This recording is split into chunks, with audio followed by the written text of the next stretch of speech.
Welcome to the Business of Family, the podcast where we explore the stories, challenges, and opportunities of family businesses.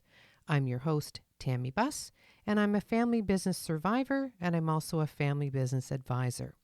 In this show, we'll be talking with family business leaders and experts to bring you insights and inspiration so you too can survive your family business journey. Whether you're a founder, a successor, a professional, or just curious about family business, this podcast is for you. So today on the podcast, I'm thrilled to have Amy Stein join us.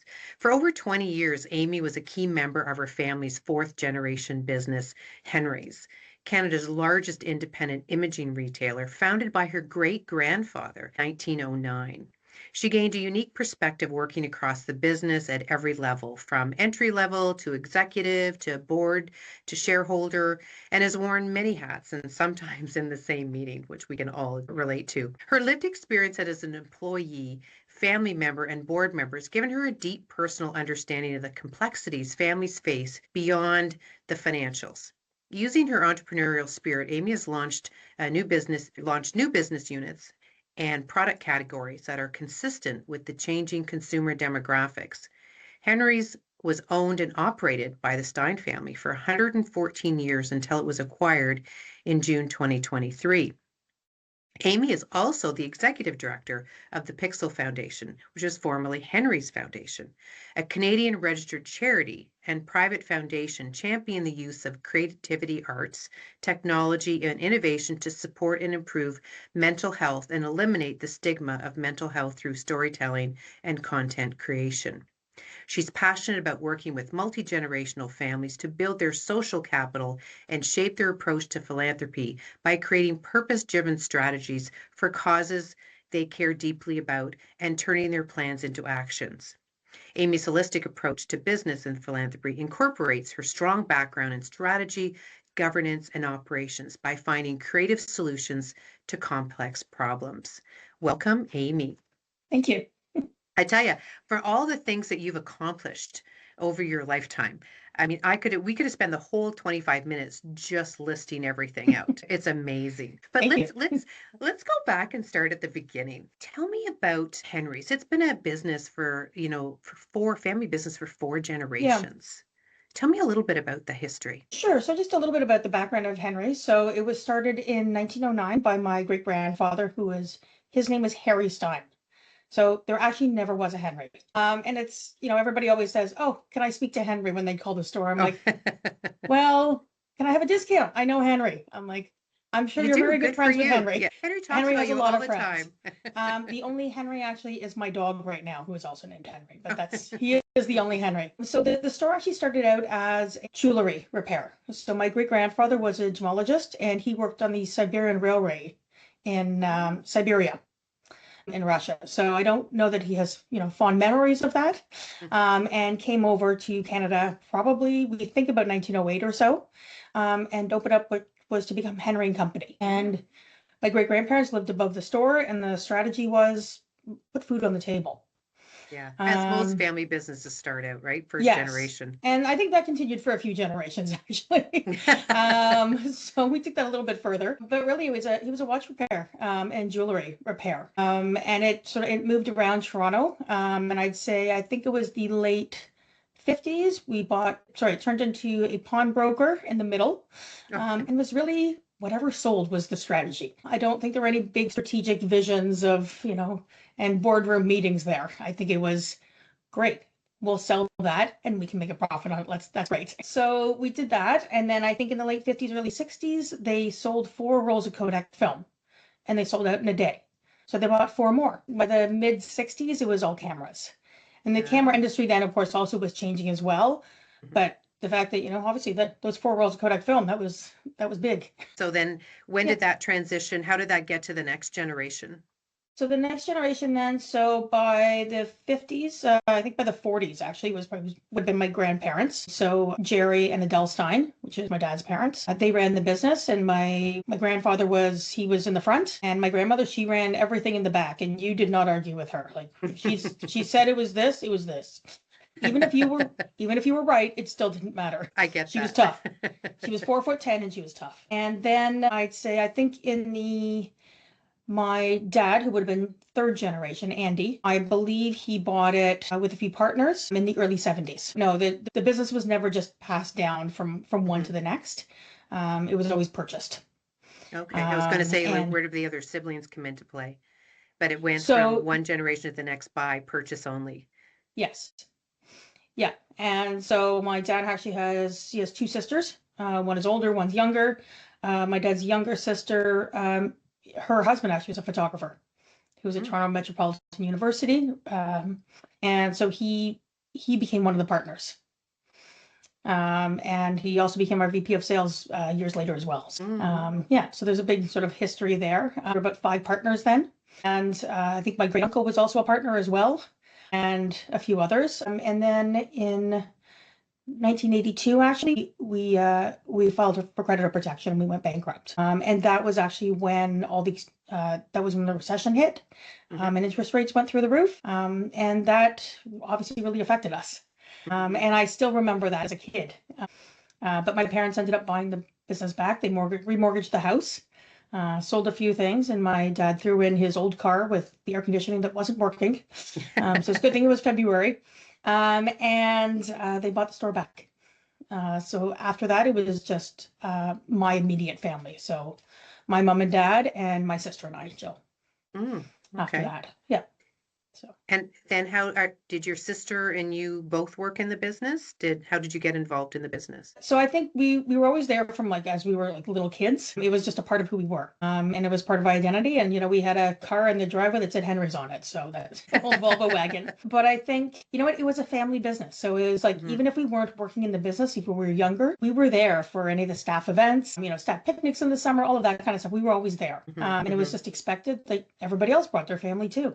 So it was a real family business. And I'd say I am 4 years older than my sister. So when I was away at university, I worked there during the summers. And I had worked there and I'd gone there on PD days, all of that. And I probably had some of the worst jobs that nobody ever wanted.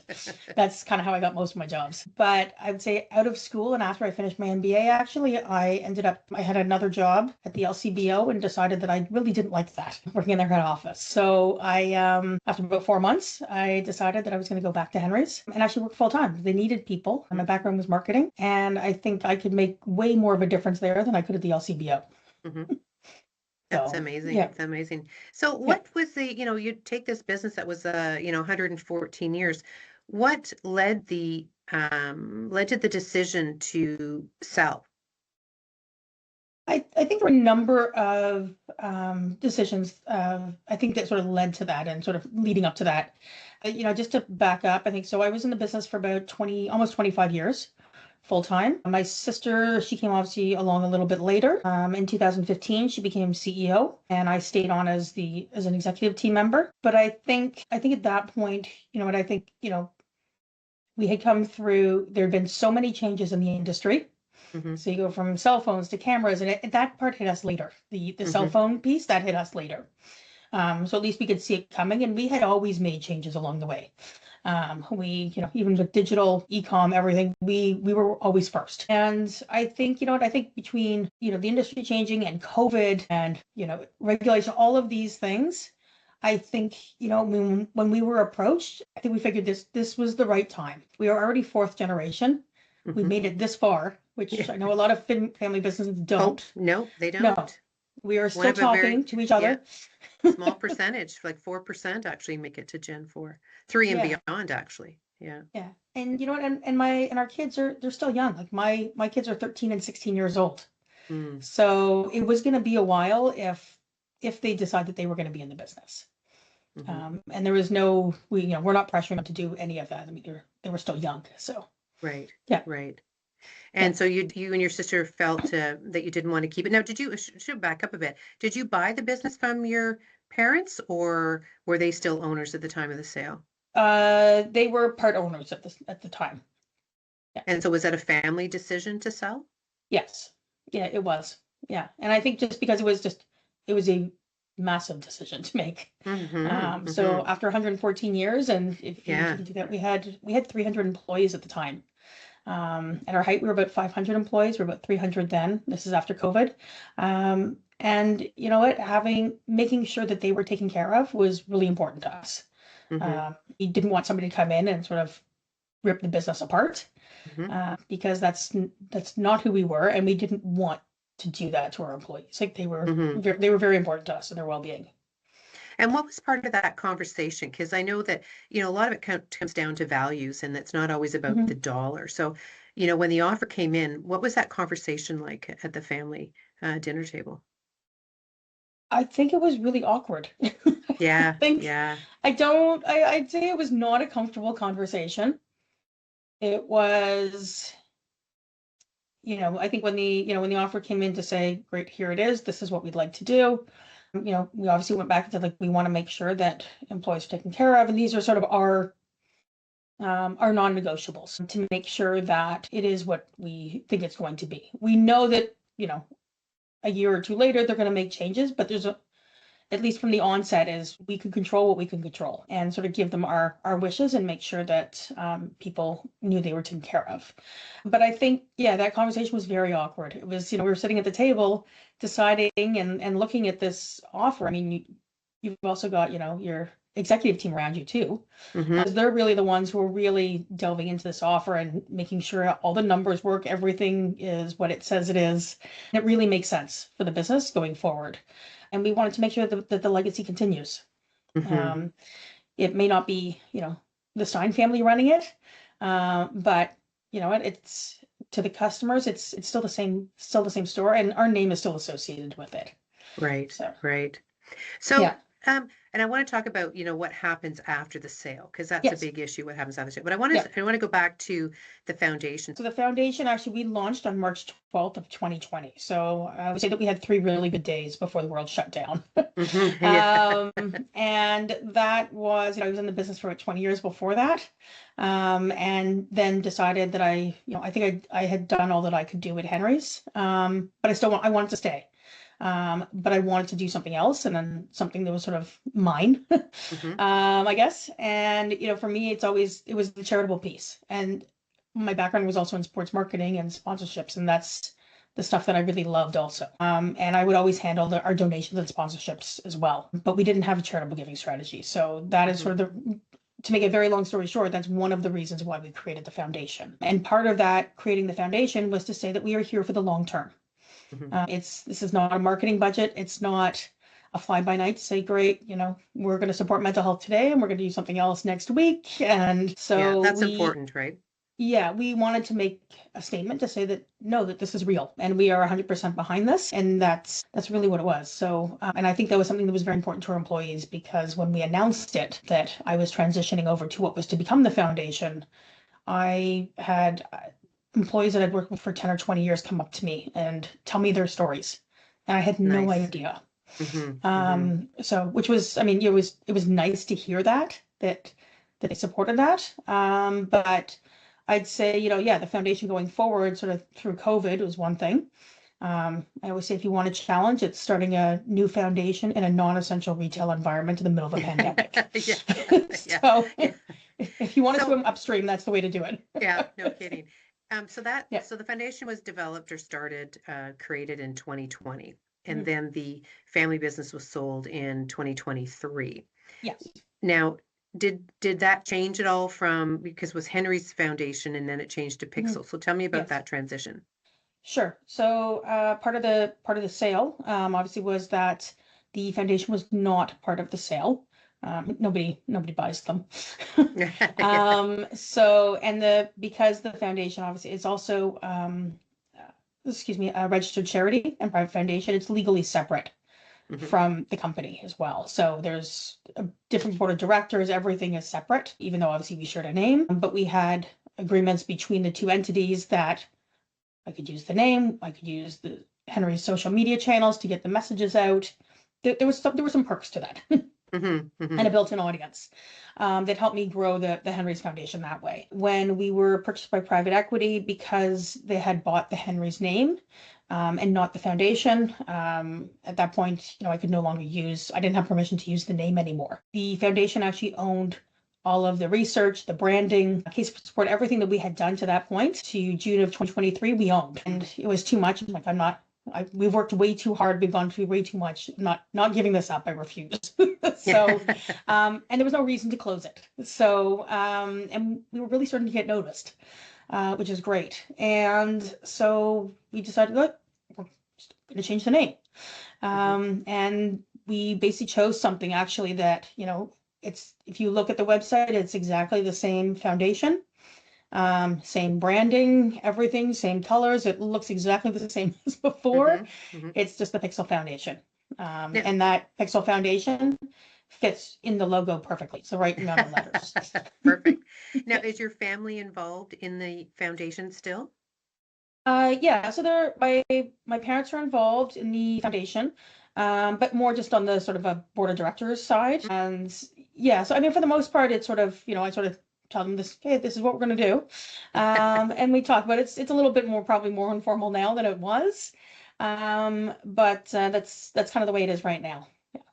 Well, I think it's important that families understand that the end of a business doesn't mean the end of an era, that you can still continue some of the work you've been doing while you were a family business. In your case, starting the foundation to help mental health.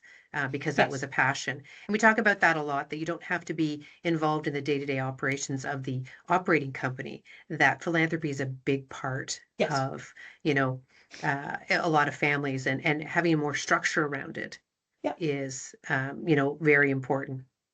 So what are some of the challenges or some of the rewards that you had working with your family, both, at Henry's and then in Pixel Foundation? I would say I think some of the pros, I guess the benefits of it was, if you had an idea, as long as it made sense, you had access. You could go talk to the people who made the decisions. And they'd obviously take your call. You'd go and see them. You'd talk to them saying, I would like to do this. This is why. You still had to back up your case and show all your numbers and do everything else that you would have had to do as a regular employee, but you had access. And so I think that sort of, your voice was heard more. And, if I called a vendor, they'd take my call. I could talk to the head of one of our suppliers, didn't matter, and I know that they would take my call. If we sponsored the Henry's Tournament for Health, which was a women's golf tournament, supporting the Margaret Koffler Breast Center at Mount Sinai Hospital for 10 years, and we got our suppliers involved. And I would call them up and say, here, I'm sending you a package. Can you please support us? This is what I'm asking for. They didn't have something, they give me something else. And you know what, they were always more than generous. And you know what, it was nice. And I don't think that it was, I didn't just call them up just because I could.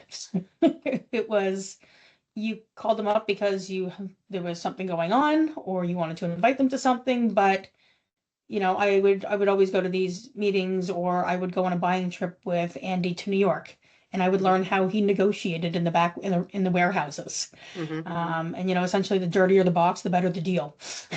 So I was the one who walked by with him with the clipboard, because I was sort of before everybody was using Excel. And we'd walk up and down the warehouse, and I'd hear him, and I'd hear his counterpart, and they were talking, and I love negotiating to this day. So aside you too, I get that. So so I think that was part of it. So I think I got access to a lot of experiences that I probably did not have access to if I worked for a larger firm, or some of my friends who were consultants for much bigger companies. Right. How was the communication between you? Between like my family? Your family, so was that ever a problem? Things you weren't allowed to talk about, or was it pretty open and honest? I think for the most part it was pretty open. Like, we didn't really hold back anything from anyone. You're all still speaking. Yes, we were sort of, in your face. If you wanted to say something, you said it. And I think it was probably different, I think, when I was younger and I was in the business, like when I had first finished university. I wasn't involved at things at a higher level. I'd hear about things at the dinner table, and I knew about it from that piece, but I wouldn't know the minutiae, the details of it. And that's an issue that I've seen with other families, that as a family member, you know what's going on because you know that as a family. But as you know, going through the FEA program, that there's the family dynamics and then there's the business dynamics, but your role in the Mhm. business doesn't really Yeah. entitle you to know what's happening at a level above, but you Yeah. know about what's happening because you're a family member. And I think that becomes Yes. very difficult and challenging from a communication standpoint, Yes. from a, why didn't I know about that? Well, you're not in a position, you are in a junior level. This is an executive decision. We're not calling the juniors in to make Yeah. the decision. And I know that's a bit of a challenge with families Yeah. sometimes, is particularly if you work in the business, to get that sort of pulled apart. Yeah. And I think, yeah, and I think, you know what, I think as I got older, and sort of more involved, I'd hear more, I'd be in those meetings more. Yeah, yeah. And It's sometimes I an sort of pushed earned my way some in. yeah, yeah. Yes. So it's kind of an earned position too, I think, with your age and your experience and where you are in the company and what you're Yeah. providing, what benefits. But Yeah. But I think any as I moved around the company, because I mhm, had a lot more knowledge, yeah, of sort of some of the details within each department and how they operated and what I right. thought, if I heard something, what I thought would work, and something saying, well, actually, no, I don't know that that's actually going to work because we have this, this, and this, and some other Hmm. legacy system somewhere else. Yeah, yeah. They don't So mesh because we yeah, got and so this I old think, thing and we got this and they never kind of yeah, come together. yeah. So I think it was sort of some of those, some of that knowledge actually, I think was actually beneficial to the executive team. Like, so when I'm sitting there, because I had details, Yeah, yeah. No, because I it's had good. worked in most of the departments for a couple of years each. So I had some of that knowledge of saying, okay, yes, I think this will work. Actually, no, I think we might want to think about this. Yeah, yeah. Yeah, Well, that's great. I really appreciate you coming in today and thank telling you. your story. But before we wrap up, I do Mhm. like to finish off with 3 tips that you would give to other family Yep. businesses to overcome maybe some of the challenges that you faced, or, things you would have done differently, or, things that Yep. you've done well. What would be your best 3 tips? First thing is, I think I would have taken the FEA earlier. Oh, yeah. And so for our listeners, the FEA is a Family Enterprise Advisor, which is what I am, working with family businesses, helping them plan for their succession or exit, whatever you like to, however you like to define it. Amy is also in the program, getting her FEA, which I think is amazing. So getting the program, yeah, understanding the dynamics between families and in business is amazing. So great tip, Yeah. number one. I think, you know what, if I think about some of the stuff that I have learned in the course, Hmm. and because I've gone through it, I think knowing some of that information now to say, actually, you know what? Governance is a lot more important than I thought it was. Absolutely. But Um, that's a really big challenge, is to get mhm. families to think about governance. Yeah. And absolutely, I think all families should be, if you're in family business, should take the family advisor program. Yeah. Even if you don't plan to be a family advisor full Yeah. time, it's understanding the dynamics. But anyway, that's great. Yes. So Yes. the My FAA other piece I'd program, say would be, I actually on the change is constant. yeah, And nothing is ever staying the same. So no, even in the family business, even if it's been there for 114 years, it's not the same, and it's not the same business that it was 114 years ago. no. And if you think about the changes that your business goes through, your family goes through, your lifestyles, kids, marriages, Hmm. everything else, there is always something that is changing. And I think, it's also planning, and I say planning for the fact that maybe the business isn't there. Yeah. And I think this is sort of my experience, is to say, I never thought of, I don't know if I really, like, I thought about it, but I didn't really think that it would actually come to this. Hmm. Hmm. You know it's there. And at Yeah. some Is point that it's the going to. identity, because your family identity for 114 years is Yeah. related to Henry's? Yeah. And I'd say I think that was the hardest part for me, was my identity was wrapped up in the business. Hmm. Hmm. So I think that was a much more of a challenge, I think, for me than I thought it would be. And my other piece was, I'm saying, is the communication, the open communication of, and clarity of your role. So whether Hmm. you're in the business or not, is really knowing sort of where you are, because you've got the family piece, you've got the business piece. I was terrible at separating.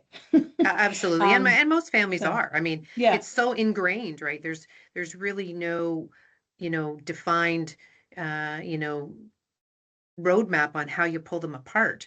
Once you yeah, go and listen to a family business advisor, or you take a course and you understand how you can tear them apart, but they're very intertwined.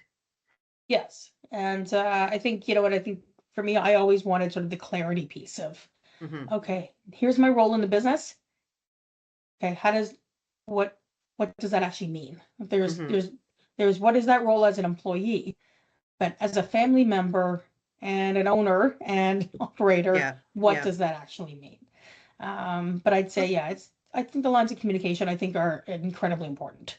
'Cause- and that's interesting because you're fourth generation, right? And a lot of that uncertainty and non-clarity is from first generation. So just to let people know that it's an ongoing communication is important and clarity keeps going because as you say, the business evolves, the industry evolves, the family evolves, yeah, that you have to continually work on it. It's just not something that once you have governance, it stays there and it's never changed. Dynamics change. And it's no, I think that's important. I think that's a great tip. Thank yeah, you. Anything else? thank you. Last minute Um, things you'd you know like what? to? I think I'd say actually just general as a family member working in the family business. When we talked about the benefits of it, there was also the challenges. Hmm. And that's to say that I think I worked harder to make sure that people knew that I deserved to be in the job that I was in Hmm. and that I could do it. And Yes. I probably stayed longer. I worked harder. And it was to prove myself. And because I didn't want anybody thinking that just because of my last name, I got this job. I Hmm. may have been in that job for that reason, but I wanted to make sure that I did it. And, you know, Yes. that I was not afraid to roll up my sleeves and do the work of everybody else. So, Amazing. yeah, Amazing. Well, again, thank you very much. And Amy, where can they find information about the foundation? they can find information on the foundation. We have a webpage. So it's pixelfoundation.org is the webpage. Or they can connect with me on LinkedIn as well. Amazing. So, Well, yeah, thank you, Amy Stein, for joining us today. thank you very much. I really appreciate it being here. If you like this episode, subscribe to the Business of Family podcast on your favorite listening platform. You can also find Blue Roots on Facebook, Instagram, and LinkedIn. On the next show, I'll be back with another amazing guest who will inspire you with their family business insights. Until then, take care and keep it in the family. This podcast is for informational purposes only and should not be considered legal, tax, investment, or insurance advice. Before acting on any advice, please contact your personal or company advisors.